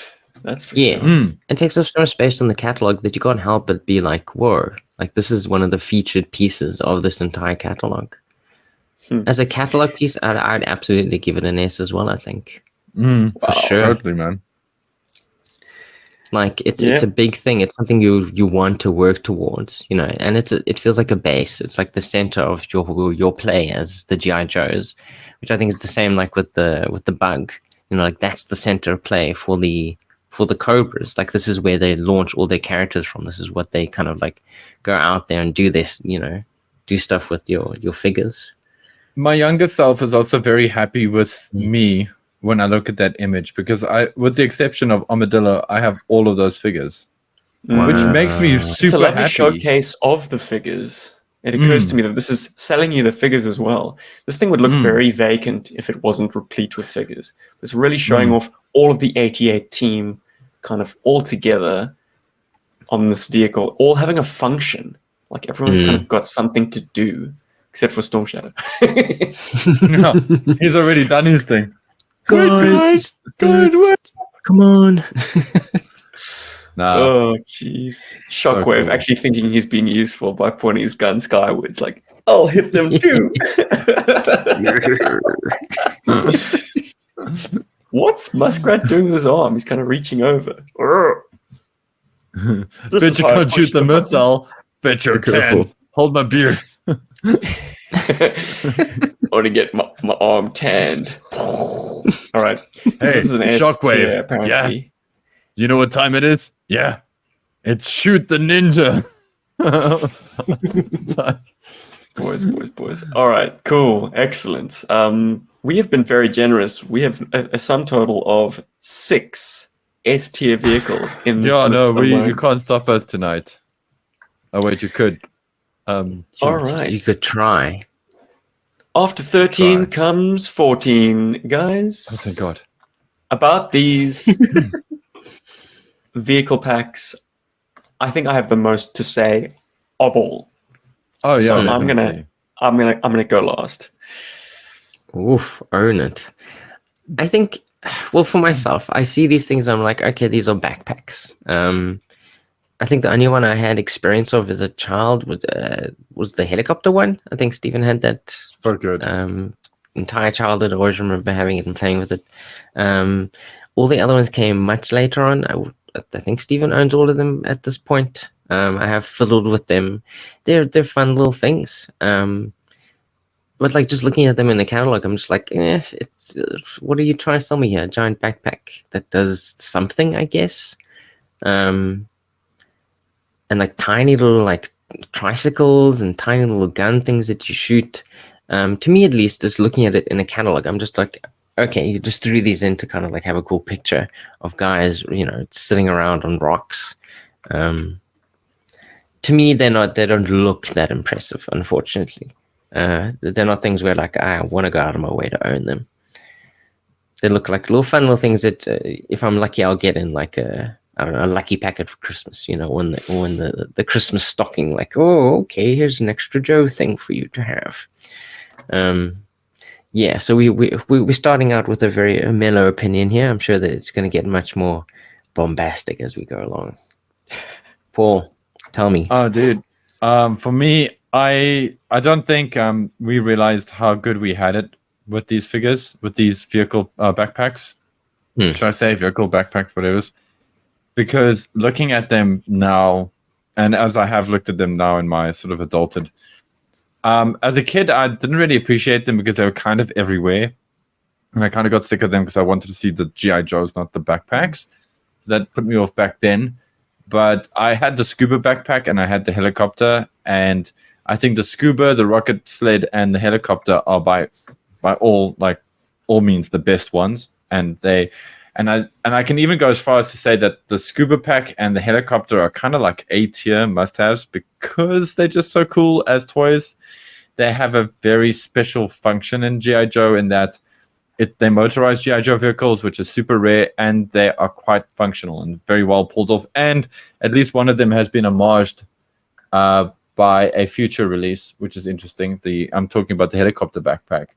Also, major props to the rocket sled, which also appears in the video game, which is what actually made me like the rocket sled more, was when I saw it in the video game. So for me, this is like, I think these are A tiers. I think, like you don't have to go out and get them all, but the three that I mentioned, I feel are the best. And also this catalog is really awesome for that, except for putting Blocker with the scuba backpack on sand. And he's running with flippers on. I mean, 5'6", but anyway, whatever. But yeah, like that's a bit of a whoopsie there. But yeah, I think they're cool, man. For me, they're A for a way. Wow, A. Okay. Yeah, So they're very special to me. They And your shorts don't help. Sorry. They were peg warmers, weren't they? Hey, Paul, you said they were everywhere. For the price of a figure, you could buy one of these. Why would you not just get the figure? It seems you couldn't get the figures. They didn't really think that one through. They could have made this a kind of a deluxe figure and vehicle set. It was its own thing. Later on in life, I learned that these are actually made by Tomy, which elevates them into a cool place because if you don't know Tomy, they do Zoids, they do Storiers. They were masters of making these lovely plastic toys that had motorized parts and features. And so I guess G.I. Joe outsourced. That was, I'm blanking on the name, but they do Grand Prix sets. Tyco. Dino Riders. Yeah, but I believe we've had this conversation before. I believe they were a division of the same company. Okay. Yeah, Tyco did the engineering stuff for them, yeah. Nice. So, I mean, case in point of how much of a peg warmer these things were, I bought years after G.I. Joe had kind of disappeared from shelves, I still found these in Hermanus Pick and Pay randomly. Oh my god, I would have lost my shit if I'd seen that. In 2011, I was on holiday in Greece and I had some time before catching a ferry, so I was puttering around the port and went into a dusty old toy shop and found the Cobra rocket sled on card. It's like, okay, hello, blast from the past. And then the very next year, at Factory Toy Shop, the place where I found my Tomahawk, just alongside it were the rocket sled ×2. That's how you got yours, Paul. And I was going to say, I'm one of the recipients. Yeah. The ATV was there as well. I was like, how much are these? Ah. 25 rand or something. I was like, Can't not laughing buy all the way. that. I'll take them all. Yeah, Give clean them out. I'm, Do you have any more in the back? I'm feeling It was a spendy. delightful thing to find. I suppose that was the beauty of them being peg warmers. And now just to sort of enjoy the design of them, the chintziness of them, they're very much the Metal Slug ride-on craft of the G.I. Joe world.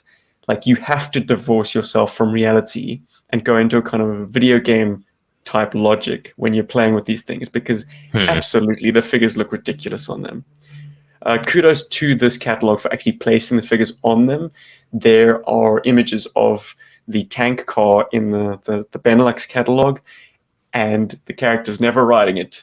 They're always kind of posed with it, and the ATV actually, but they're never on it, because I think the guys styling those figures were like, this looks ridiculous. We just got to use this as kind of a prop, and Or never they got have a the figures. directive.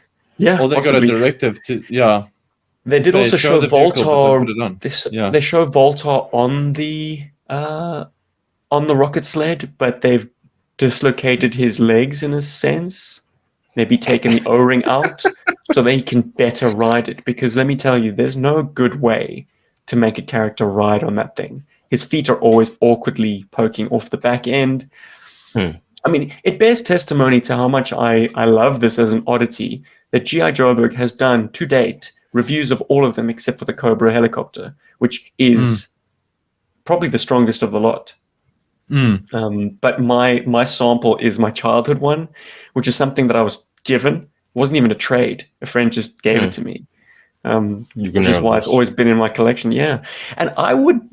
Here's a hot take. I think the Cobra helicopter pack, gyrocopter, whatever it's called, is a more attractive design than the battlecopters, which came out in later years. Yeah, definitely. Yeah? I fully agree. Yeah. So when I was playing out sort of action figure toy reinterpretations of the video game, so you get to ride the Cobra battlecopter in the video game as one of the kind of the commandeerable Cobra vehicles, along with the Buzzball and the Pogo. Didn't have a Buzzball or a Pogo, and I didn't have the Cobra battlecopter either.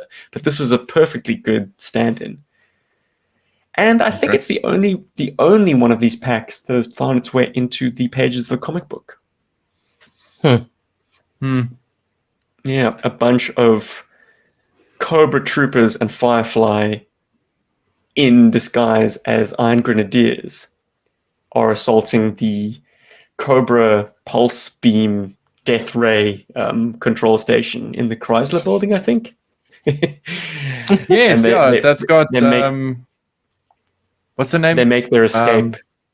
And it's G.I. Jane is in that issue as well, I think. And Joe Colton, yeah. Yes, yeah.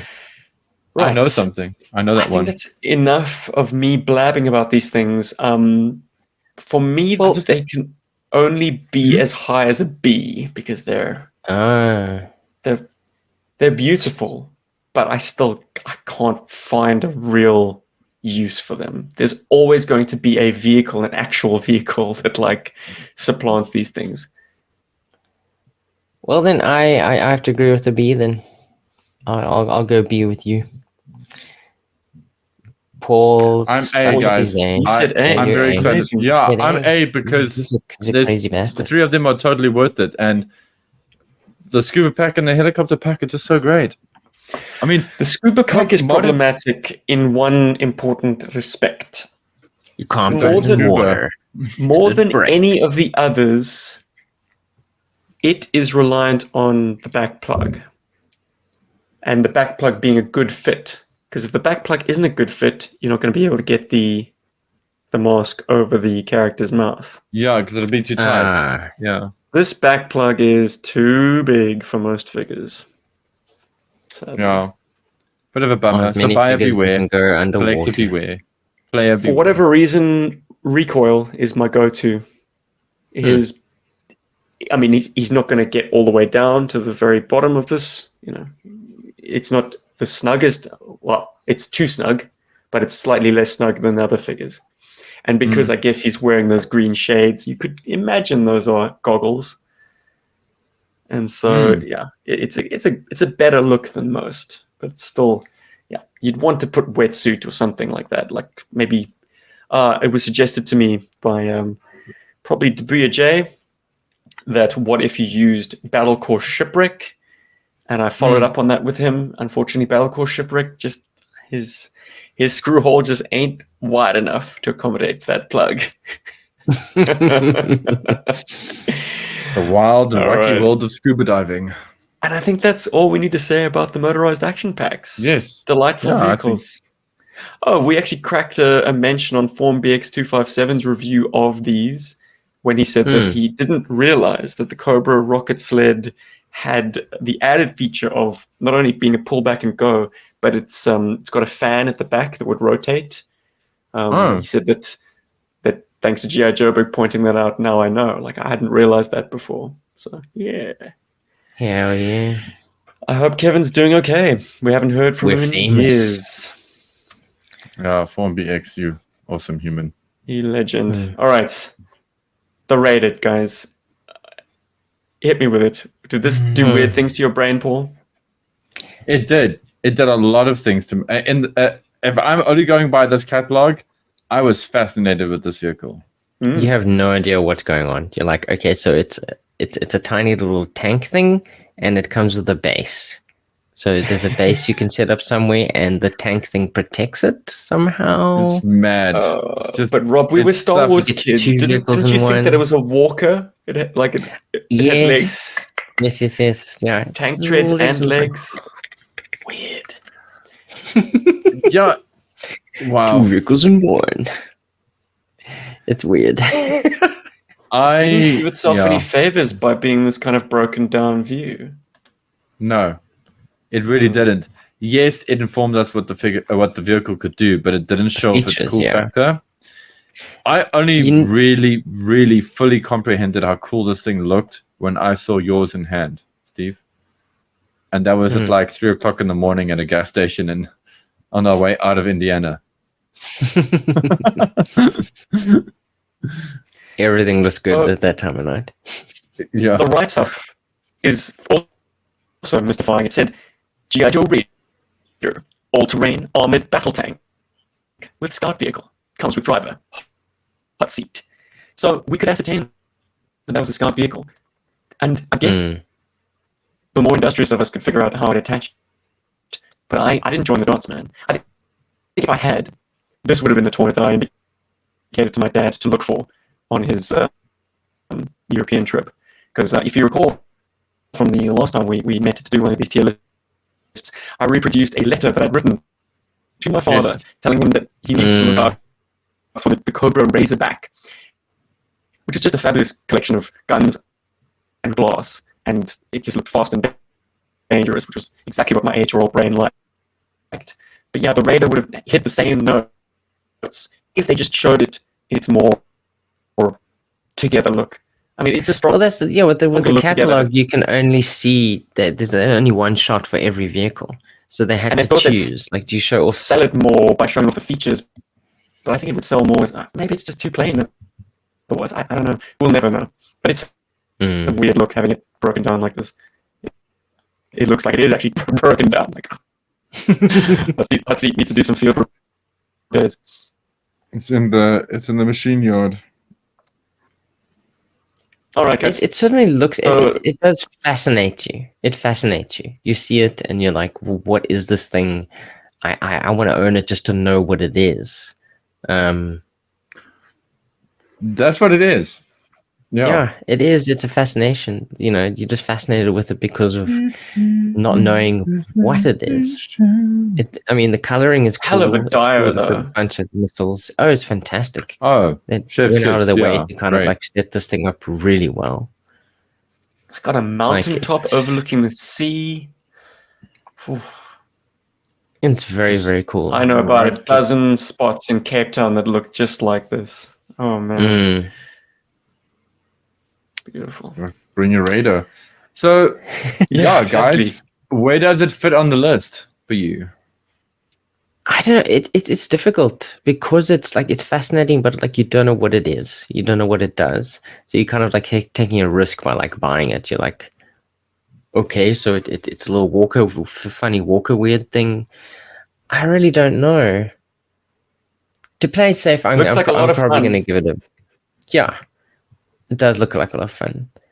To play it safe, I'm going to give it a B. I think it's good, but because I can't be sure what it is, I don't want to put it too much higher than that, because it's like you get it and then suddenly it like falls apart. Like, what does it actually Devil's do? advocate.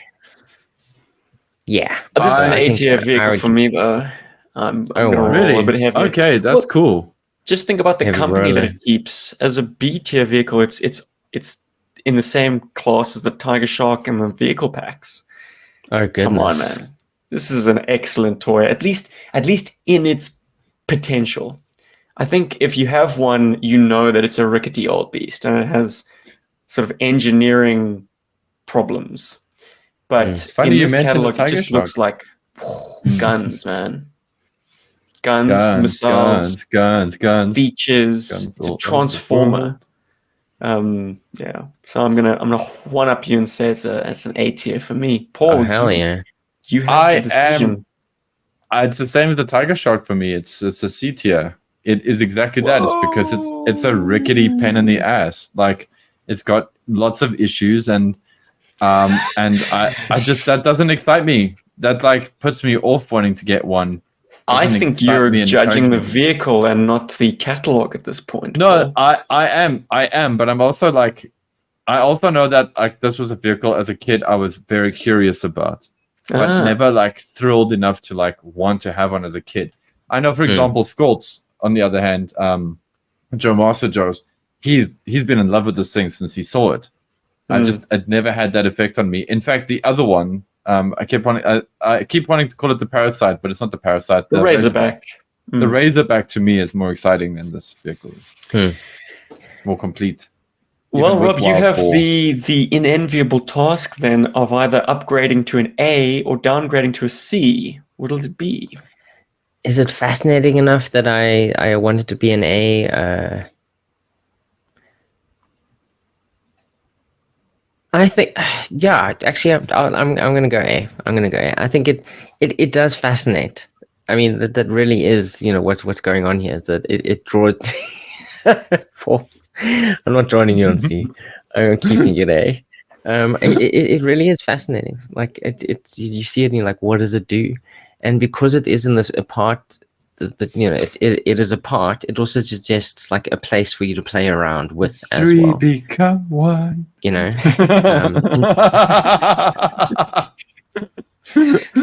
dude, I feel you, man. You guys, listen. I gave the Motorized battle packs A. Okay, it's true. It's actually, okay. You can. You really did. I can give it an A. You can give this props, man. It's great. It looks put together enough that I would give it an A, and I'd want to own it just to figure out like how it works.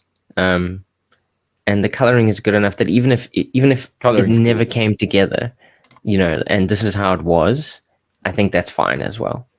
Like, but I mean, discovering that it actually does come together and become one vehicle, I think that is a beautiful discovery to have when you do buy it. You're like, whoa, okay, that's kind of cool, So you're like hoping for the best.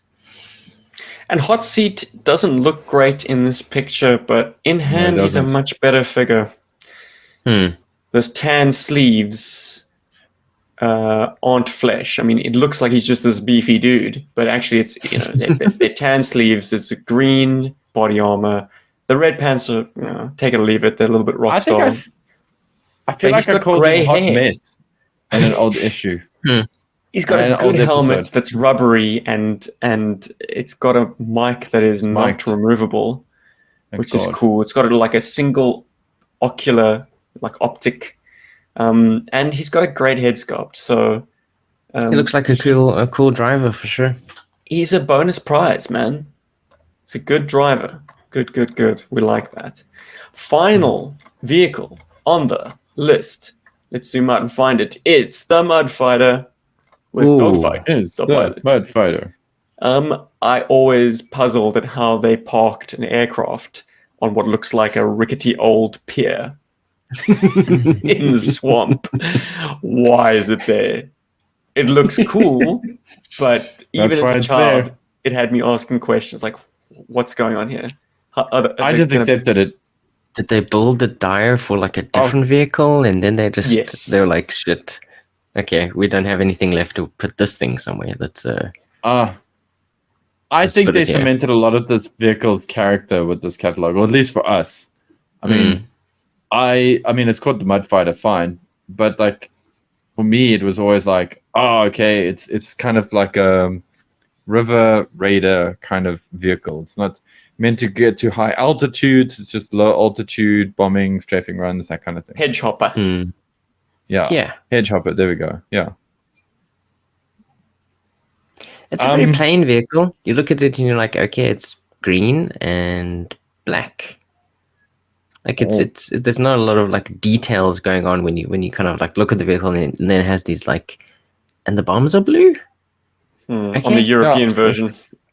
For some reason, that's interesting. I think it's why cooler. they chose to make them blue. You like the blue? It is kind of cool. Yeah, why not? I like the contrast. Is that your little one? Elliot has announced himself. I'll try and mute where possible. please don't. Fortunately, his mother is around this morning, so I don't have to rush off and cut my attendance short. In many respects, is this not Dogfight's Chariot? Because Rob, you got Dogfight separately. Yeah, I got him because this picture to me sells Dogfight as much as it does the vehicle itself. And I think they knew that too. Because he's just standing on the missile there. He looks freaking awesome. No, it's A stuck before the he looks so cool. Like for me at least, I could take or leave the vehicle. He's definitely the winner when it comes to this package. I agree. This is kind of like, once again, I feel like this is the Joe version of the Destro and his despoiler. You know, for me, that's the, and I went out and I separately got just the action figure. Like, for me at least, I don't feel like I need to own this vehicle. To me, it feels almost too plain. It's a weird thing, but if you are a fan, as I know you are, Paul, of like top scrolling like aircraft sims, or what are they called? No, shooters. Just called shooters. This is a fascinating like aircraft shape, very unique. And in GI Joe, I mean, I wish they'd had a more conventional blade. For many years, I wished that, but now I'm like, nah. You know what? It wouldn't be the Mud Fighter if it didn't have like a submarine screw on it. So whatever. Just like Recoil's blue guns, it's part and parcel of the vehicle now, and I wouldn't change a thing. But also for many years, I wondered that in a toy line that had no problem putting glass on absolutely every canopy, even when it shouldn't be, when it should be armored, why they didn't go with glass for this thing. It would have looked so much better. I know they wanted to go with an armored look, but like, really? Glass would have been amazing. A bubble canopy would have been...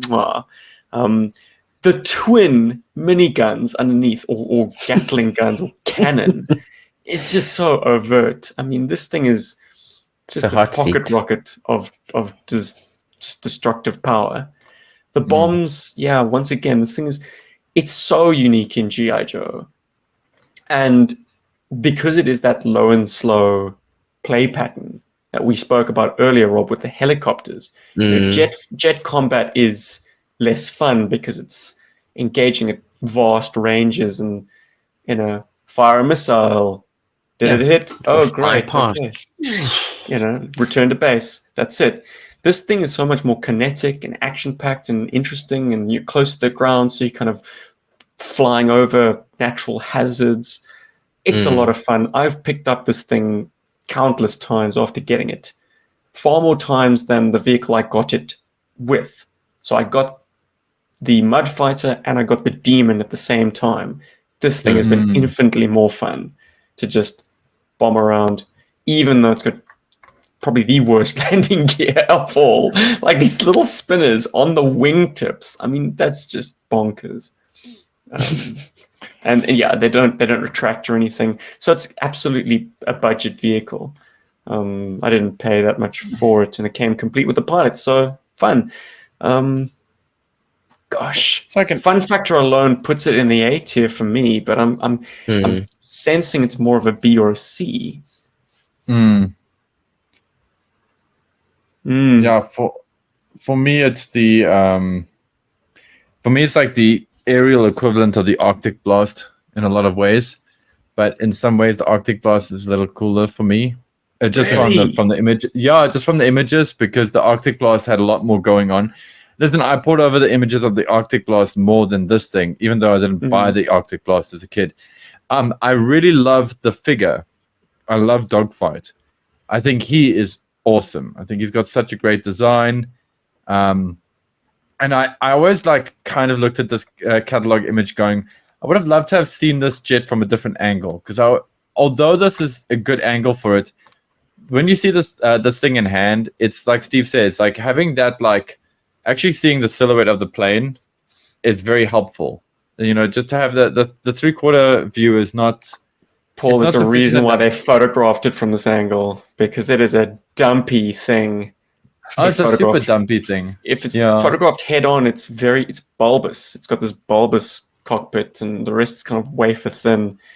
It's like, what are those birds? It's like not a pelican, but it's kind of like a pelican. They also got like a really large bill. In this Kind of reminds me image, of that a little bit. it's an A. In real life, it's probably a C. I think Yeah, that's the addition I want to in make this- to my point. in this image, it's a B. Like, yeah, Hmm. it's cool. Yeah, grab it. Yeah. Like, grab it for dogfights. You know, come for dogfights. Stay for the fact that the jet's actually fun, kind of thing. You know. Yeah, It's not a I'd jet, agree. by the way, Paul. It's a plane. It's a, Yeah, you it's know a what I prop. mean. Plane. Turbo It's prop. a diner It's plane. a plane.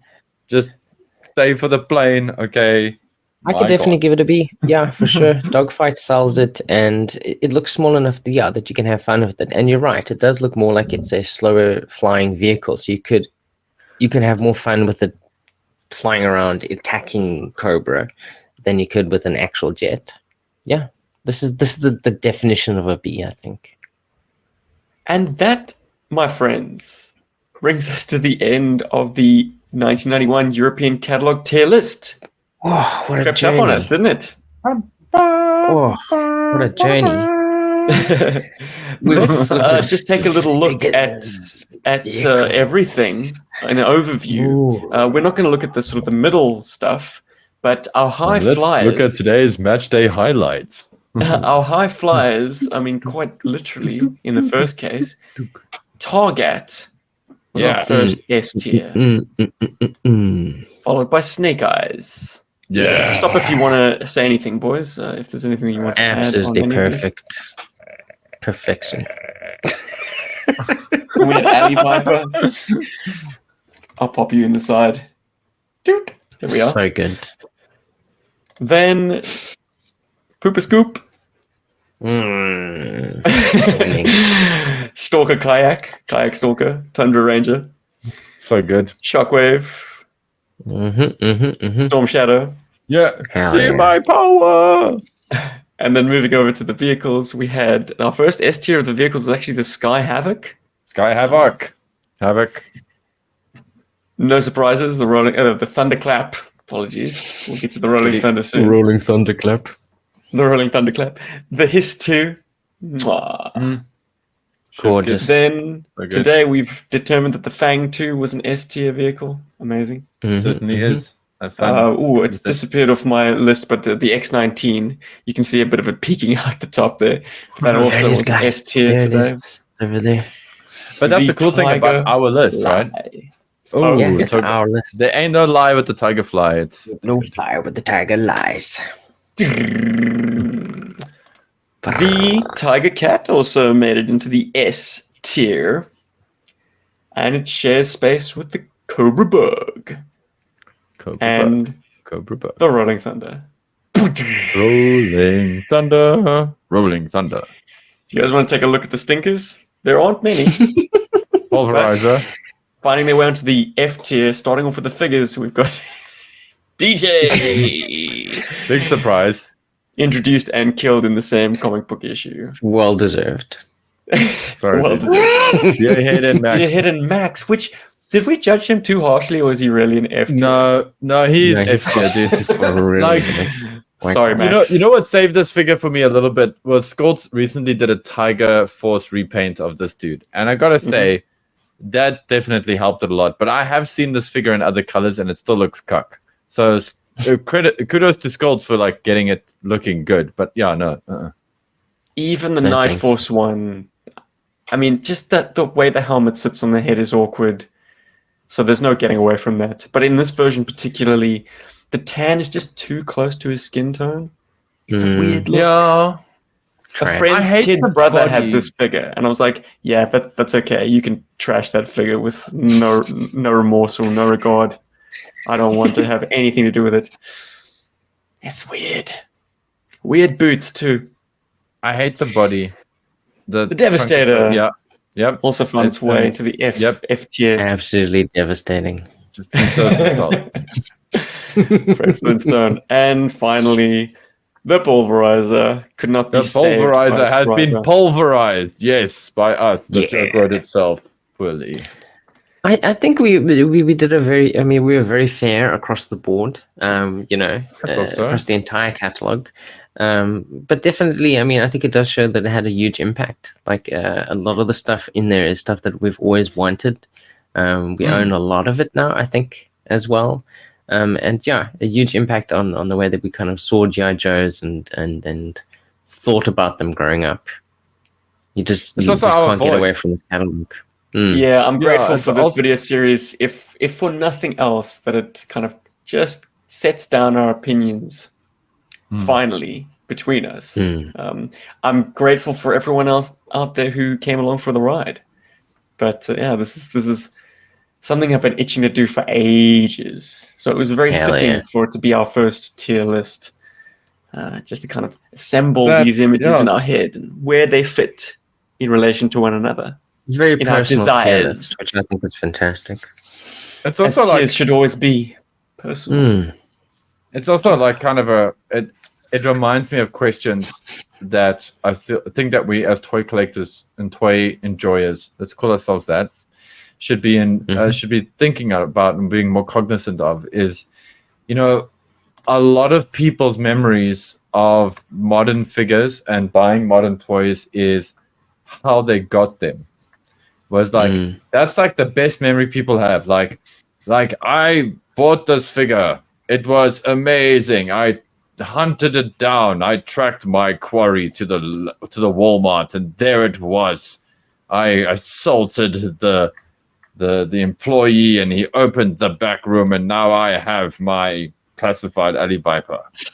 And that's it. Like nobody talks about like what kind of cool fun stuff they did with their stuff, and like very, very few guys. And by the way, to the guys that do, like, kudos to you, for like playing with your toys and enjoying them, more than just enjoying the act of buying them. And this catalog kind of reminded me of that. Like as kids, we wanted these things. We were excited. We pined for these things because we wanted to play with them. As adults, we have such great experiences with a lot of these figures, if not all of this stuff, because we have played with it.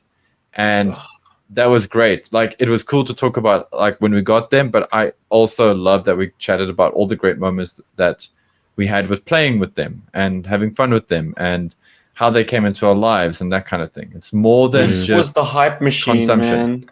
This piece dude. of paper was the hype machine. Now we've got YouTube reviews, news resources.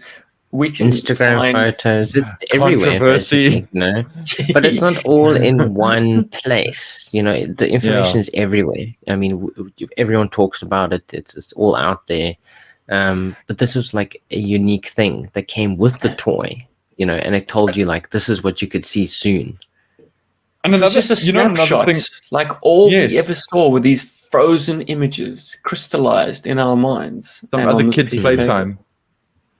I was kind of reminded about why magazines and printed stuff is so important the other day, and it came as a bit of an epiphany rather than somebody reminding me. But I was just talking to a kid that I know, and we were just talking about, well, like art stuff. And I kind of went a little bit like, well, in my day, we had magazines, But, the thing about a magazine and a catalog is that it kind of cements something. It kind of gives an article and a catalog a geography, in that I was thinking about old art magazines, the Imagine Effects magazines, which are still in print and whatever's now.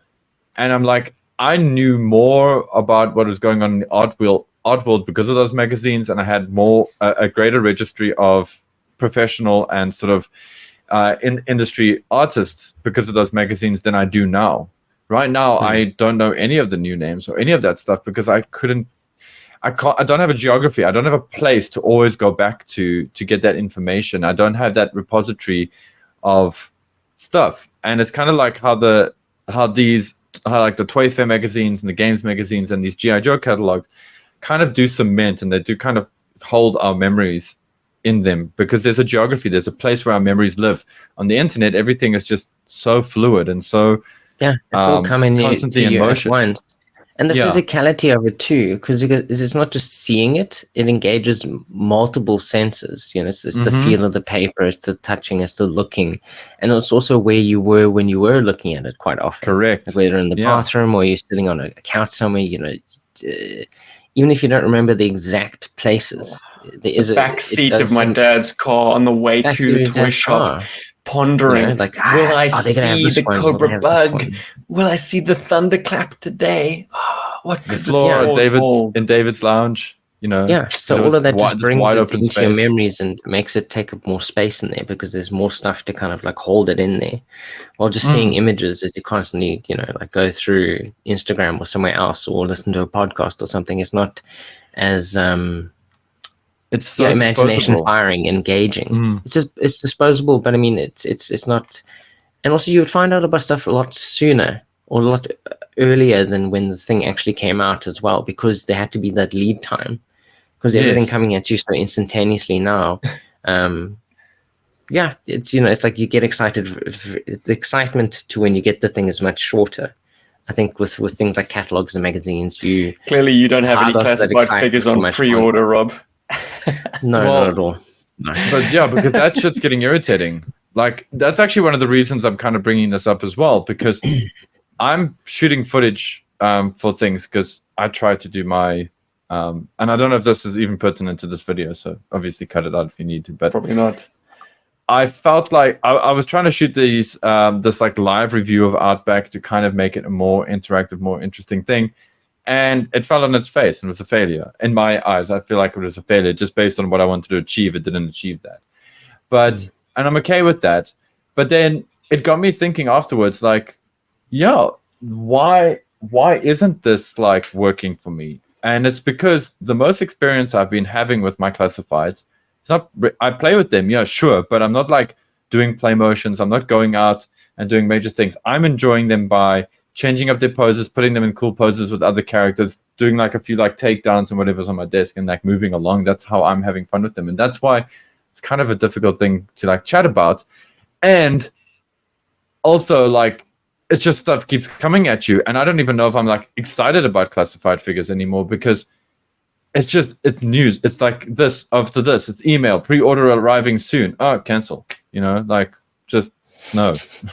It's just I haven't had a chance to actually enjoy these figures properly, and it's and I'm doing that now, and now I feel like I'm really getting into my classified figures now. But I wish we had a catalog. I wish we had a printed catalog of all of this stuff. Like, it'd be awesome to see a dressed up printed catalog of all the classified things. So that's a nice way to tie it back together. Yeah. Anyway. Those days are gone, my friend. The days of like having a line assembled for you and seeing the printed catalog with them all just bursting off the page. Yeah, I mean, we get photography, but it feels like they're kind of almost after the fact. I feel like it's definitely a lost art. I'm very hopeful that it comes back. I think here's to hoping. I think I think a lot of things are circular. I think there's I think there is our society needs to figure out what is actually important to us and what isn't. And I think right now people feel books. Trees are and pretty magazines. important. Trees are pretty important, but there's other ways of making paper. There's also hemp and there's bamboo, which are like, renewable, for example. That's the thing. But yeah, still, like that should give something more value. The fact that it isn't made out of a material that is so like, exploited. It should be more curated. Anyway, I feel like this could be a great conversation for something else. But this catalog was Dear super fun viewer, to me. if you've lasted this long, we are really off-piste. But once again, I thank you for watching us ramble about this amazing catalog. So good. Would you like to see us do of these? Do more of these. do of in the these. Do future? us more like Yes. these. Drop And let down us in the know comment where you section. put these guys as well. Yeah. Would you like to see yeah. more? Choose yes. Do you agree with us? Let's see And- your tier lists in the comments And- below. And we can have even more fun, dude, because even modern era figures had catalogs. And we've got a few. So maybe not as Amazing. thrilling as this one, mind you, but it would be nice for a quickfire catalog kind of time. Hell yeah. Well, Thanks yo, for joining Joburg, us on everybody. this journey. Yeah. Joburg 1991.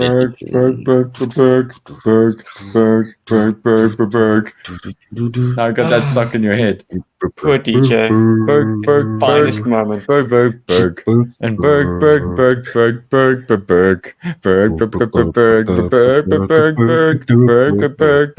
Berg. Such a South African song there.